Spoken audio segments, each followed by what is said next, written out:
చందమామ కృష్ణావతారం 7వ భాగం కాళీయమర్ధనం. కృష్ణుడు కాళీయుడి మడుగులోకి దూకగానే పాలసముద్రంలో మందర పర్వతం పడినట్లుగా మడుగులోని నీరు అల్లకల్లోలమై దాని అలజడి రసాతలం దాకా దిగింది. కాళీయుడికి కోపం వచ్చింది. వాడు తన 5 పడగలు విప్పి కోరలు కనిపించేలాగా నోళ్లు తెరచి నోట విషజ్వాలలు కక్కుతూ మెలికలు తిరిగే తన శరీరాన్ని నది నిండా పరచి కృష్ణుణ్ణి ఎక్కడక్కడా కాట్లు వేసి అతని శరీరమంతా చుట్టి నొక్కసాగాడు. కృష్ణుడు మూర్ఛపోయాడు. అది చూసి కాళీయుడి చుట్టాలు, భార్యలు, పిల్లలు అయిన మహాసర్పాలన్నీ మూగి మంటలు కక్కుతూ కృష్ణుణ్ణి కరిచారు. ఇదంతా చూస్తున్న గోపకుమారులు బెదిరిపోయి దక్షిణంగా కోసెడు దూరంలో ఉన్న వ్రేపల్లెకు పరిగెత్తి అక్కడి వాళ్లతో, నందగోపుడి కొడుకు కృష్ణుడు ఆడుతూ ఆడుతూ ఉన్నవాడు కాస్త ఎవరితోనూ చెప్పకుండా నదిలో పెద్ద పాములు ఉండే మడుగులోకి హఠాత్తుగా దూకేశాడు. అన్నింటికన్నా పెద్ద పాము పైనుండి కిందికి కాలు చెయ్యి ఆడకుండా అతన్ని చుట్టేసింది. మడుగులోని పాములన్నీ అతన్ని చుట్టుముట్టి విపరీతంగా కరిచేస్తున్నాయి. పాపం వాళ్ళ నాన్న ఎక్కడ ఉన్నాడో చెప్పండి, అందరూ వచ్చి కృష్ణుణ్ణి విడిపించే ఉపాయం చూడండి అన్నారు. ఈ వార్త వినవాళ్లకు పిడుగు పడ్డట్లయింది. నందుడికి ఆశ్చర్యము, దుఃఖము ముంచుకొచ్చాయి. ఎక్కడా అంటూ ఆయన వార్త చెప్పిన వాళ్ల వెంబడి బయలుదేరాడు. బలవంతులైన గోపకులందరూ చేతుల్లో ఆయుధాలు పట్టుకుని ఆయన కన్నా ముందే పరిగెత్తారు. యశోదకు మూర్ఛ వచ్చినంత పని అయ్యింది. ఆమె పెద్ద పిట్టున ఏడుస్తూ విడిపోయిన జుట్టుముడితో మిగతా గోప స్త్రీలు పట్టుకుని నడిపిస్తూ ఉంటే మడుగు దగ్గరకు బయలుదేరింది. మొత్తానికి ఊరంతా కదిలింది. ఏం ప్రారబ్ధం వచ్చి పడిందర్రా అన్నారు కొందరు. కృష్ణుడు ఎప్పుడూ ఏదో ఒకటి తెచ్చిపెట్టుకుంటాడు, చిన్నవాడి పనులు చేయడు అన్నారు మరికొందరు. ఇంతకంటే పెద్ద గండాలే గడిచాడు, కాళీయుడికి మూడిందనుకోవాల్సిందే. కృష్ణుడికి అలాంటి భంగపాటు రాదు, చూస్తూ ఉండండి అన్నారు ఇంకా కొందరు. అందరూ కాళిందీ తీరాన నిలచి కృష్ణుణ్ణి చూసి నీరు కారిపోయారు. అతను పాము చుట్టల్లో చిక్కుకుని చాలా దీనస్థితిలో ఉన్నాడు. ఎవరు గాని చెయ్యగలిగినది ఏమీ కనిపించలేదు. నందుడు, యశోద మూర్ఛపోయారు. మిగిలిన వాళ్లకు శైత్యోపచారాలు చేసి స్పృహ తెప్పించారు. నందుడు మిగిలిన వాళ్లతో, ఏం మహాపాతకం చేసుకున్నానో ఏమో, నా బిడ్డ ఇలా పాము వాత పడ్డాడు. నేను మహాపుణ్యాత్ముణ్ణని, అందుకే ఇంత అందము బలపరాక్రమాలు గల కొడుకును కన్నానని అందరూ నన్ను మెచ్చుకుంటే దేవుడి కళ్ళు కుట్టాయి. పూతన మొదలైన వాళ్ళనందరినీ చంపినవాడు ఈ పాము వాతపడి ఎలాగైనా బయటపడకపోతాడా అన్న ఆశ కూడా ఒక చెంప పుడుతూనే ఉన్నది.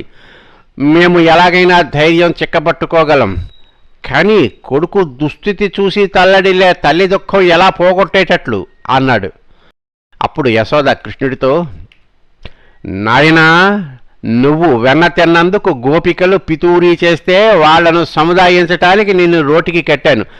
అందుకు గాను ఇవాళ నన్ను ఈ విధంగా బాధిస్తున్నావా? ఎంతో బలం గలవాడివి, నిన్ను ఈ పాము ఏం చెయ్యగలదురా బాబూ? నేనంటే నీకు ఇష్టం కాదు. ఒక్కసారి నా కేసి చూసి నవ్వవు, కళ్ళు తెరచి చూడవు. అడవిలో గోవులు దిక్కులేక ఎలా చల్లా చెదిరయ్యాయో చూడు. వెంటనే వచ్చేయి నాయనా, విషవృక్షాలు గల అరణ్యాన్ని ధ్వంసం చేసిన నీకు ఈ పాము ఒక లెక్క అంటూ ఏడ్చింది. అందరికీ దుఃఖం ముంచుకొచ్చింది. యశోదకు పుత్ర నష్టం కలిగినట్లే భావించి తలా ఒక మాట అన్నారు. కొందరు గోపకులు, మనమంతా మడుగులోకి దూకి ఆ పాముతో యుద్ధం చేద్దాం, కృష్ణుణ్ణి విడిపిద్దాం, లేకపోతే ఆ కాళీయుడి విషాగ్నిలో చచ్చిపోదాం. కృష్ణుడు లేకుండా వ్రేపల్లెకు ఎలా తిరిగిపోతాం అన్నారు.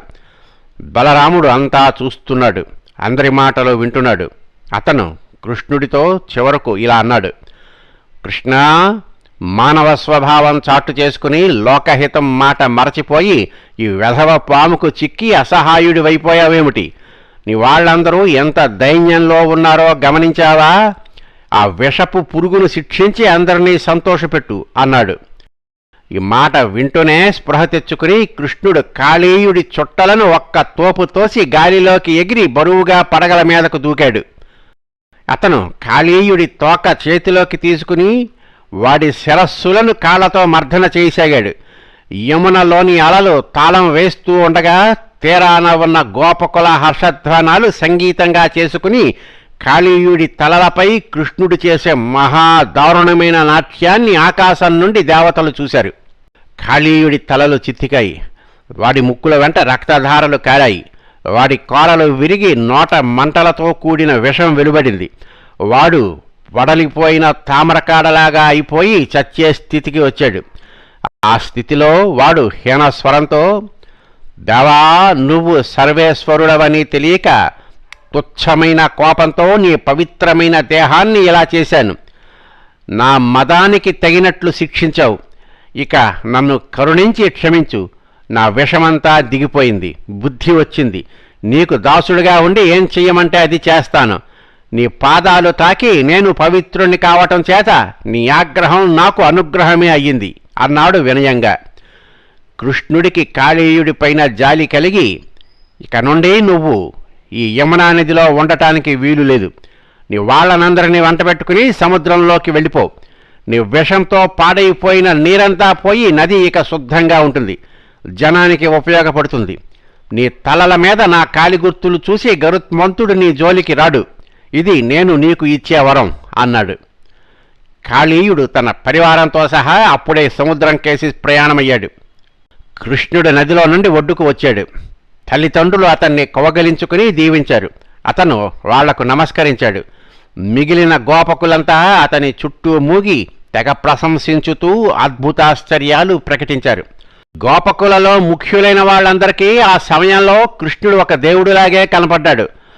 ఇంత బలము, ధైర్యము, సాహసము ఎక్కడా ఎవరికీ ఉండవు.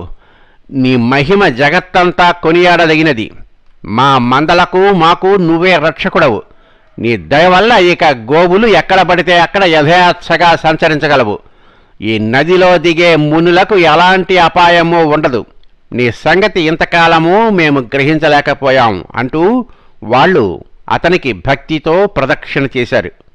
అతను అందరినీ తగిన విధంగా పరామర్శించి వాళ్ళందరితోనూ వ్రేపల్లెకు తిరిగి వచ్చి ఎప్పటిలాగే సుఖంగా జీవితం గడపసాగాడు. కొంతకాలం గడిచింది. పశువులకు మేత లేకుండా పోయింది. కృష్ణుడు మిగిలిన గోపకులతో కర్తవ్యం ఆలోచించాడు. అప్పుడు వాళ్లలో పెద్దవాళ్ళు ఒక విషయం కృష్ణుడికి చెప్పారు. గోవర్ధన పర్వతానికి ఉత్తరంగా కాళిందీ నదికి దగ్గరలోనే అతి విశాలమైన తాటితోపు ఉన్నది. అందులో పచ్చిగడ్డి పుష్కలంగా ఉన్నది. అయితే అందులో ధేనుకుడు అనే రాక్షసుడు గాడిద రూపంలో ఉండటం చేత అందులోకి ఏ ప్రాణి ప్రవేశించట్లేదు. ఈ విషయం చెవుల పడేసరికి బలరామకృష్ణులకు ఉత్సాహం పుట్టుకొచ్చింది. వాళ్ళు ధైర్యం గల గోపకులతో, పశువులకు మేత ఉండాలి కానీ రాక్షసులకు భయపడతామా, పదండి అన్నారు. వాళ్ళంతా గోవులను తోలుకుని తాటితోపుకు బయలుదేరి వెళ్లారు. అందులో ఎటు చూసినా నవనవలాడుతూ బోలెడంత పచ్చిక. పశువులు ఆత్రంగా దాన్ని మేయనారంభించాయి. కృష్ణుడు మొదలైన గోపకులు పరమానందంతో ఆ గడ్డిలో విహరించారు. కృష్ణుడు ఆ తోపు అందం చూసి ఆనందించాడు. తాటి చెట్లు పాతాళంలో నుండి పైకి వచ్చి నల్లటి శరీరాలతోనూ పడగల లాంటి తలలతోనూ ఆడుతున్న పాముల్లాగా ఉన్నాయి. వాటి మీద ఉన్న తాటి పళ్ళు ఎరుపు నలుపు కలిసిన రంగు కలిగి ఉండి మంచి వాసన కొడుతున్నాయి. కృష్ణుడు బలరాముడితో, అన్నా, నువ్వు చెట్లు ఎక్కి పళ్ళు పడయి, నాకు ఆ పళ్ళు తినాలని ఉన్నది, ఆవులకు కూడా పెడదాం అన్నాడు. ఎక్కడం చాలా ఆలస్యమవుతుందిలే, నేను చెట్ల మొదళ్ళు పట్టుకుని ఊపుతాను, రాలిన పళ్లను అందరూ ఏరుకోండి అని బలరాముడు గోపకులందరితోనూ చెప్పి ఒక్కొక్క చెట్టునే మొదలు పట్టుకుని అవలేలగా ఊపసాగాడు. తపతప మోత చేస్తూ తాటిపళ్ళు రాలనారంభించాయి. ఈ ధ్వని ధేనుకాసురుడి చెవిని పడింది. గాడిద ఆకారంలో ఉండే ఆ భయంకర రాక్షసుడు తనలాంటి ఆకారాలలోనే ఉన్న 1000 మంది అనుచరులు వెంటరాగా బలరామకృష్ణులు ఉన్న చోటికి వచ్చాడు. వాణ్ణి చూసి గోపకులంతా హడలిపోయారు. ఇలా గాడిదలని వస్తూ ఉంటే దుమ్ము ఆకాశంలోకి లేచి మబ్బులాగా అయ్యింది. అవి వాండ్ర పెడుతూ ఉంటే దిక్కులు పిక్కటిల్లాయి. అలా వచ్చే గాడిదల మందకు ముందు నడిచే ధేనుకాసురుడికి ఎదురుగా ఉత్త చేతులతో బలరాముడు నిలబడ్డాడు. ధేనుకుడు బలరాముడికి దగ్గరగా వస్తూనే వెనక్కు తిరిగి వెనక కాళ్ళు రెండూ ఎత్తి బలంగా బలరాముడి గుండెల మీద తన్నాడు. బలరాముడు ఒడుపుగా ఆ కాళ్ళు రెండూ పట్టుకుని ధేనుకుణ్ణి విసిరి పైకి ఎగరవేశాడు. ధేనుకుడి శరీరం తాటి చెట్లకు తగిలి నుగ్గునుగ్గయ్యింది. ఆ శరీరంతో పాటు తాటిపళ్ళు కూడా చాలా రాలాయి. బలరాముడు అంతటితో పొనీక మిగిలిన రాకాసి గాడిదలను కూడా వెనక కాళ్ళు పట్టుకుని తాటి చెట్లకేసి కొట్టి చంపాడు. అతనితో పాటు కృష్ణుడు కూడా ఆ రాక్షసులను చంపాడు.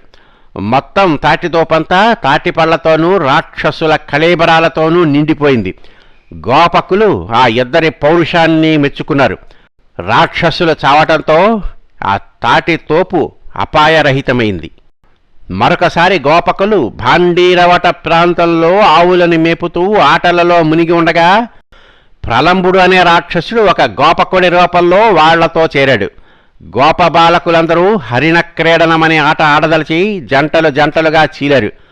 కృష్ణుడు అతని బావమరిది శ్రీధాముడు ఒక జంటగా అయ్యారు. ప్రలంబుడు బలరాముడికి జంట అయ్యాడు. ఆ విధంగా సగం మంది కృష్ణుడి పక్షము, సగం మంది శ్రీధాముడి పక్షము అయ్యారు.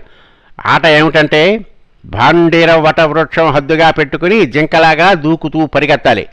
ఈ ఆటలో కృష్ణుడి పక్షం వాళ్ళు గెలిచారు, శ్రీధాముడి పక్షం వాళ్ళు ఓడారు. ఓడిన వాళ్ళు గెలిచిన వాళ్లను మూపు మీద ఎక్కించుకుని హద్దు దాకా మోసుకుపోవాలి. అందుచేత ప్రలంబుడు బలరాముణ్ణి మూపు మీద ఎక్కించుకుని ఏటో తీసుకుపోయి అకస్మాత్తుగా తన రాక్షసాకారం ధరించి ఆకాశంలోకి లేచాడు. బలరాముడు ఆశ్చర్యపడి ఆ క్షణంలో ఏం చెయ్యాలో తోచక కృష్ణుణ్ణి కేకపెట్టి తన స్థితి చెప్పాడు. వాడి అంతు తేల్చక చూస్తావేం అని కృష్ణుడు హెచ్చరించాడు.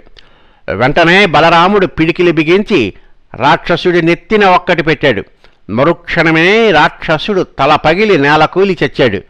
ప్రలంబుణ్ణి చంపాక బలరాముడికి బలదేవుడు అనే పేరు వచ్చింది. స్వస్తి.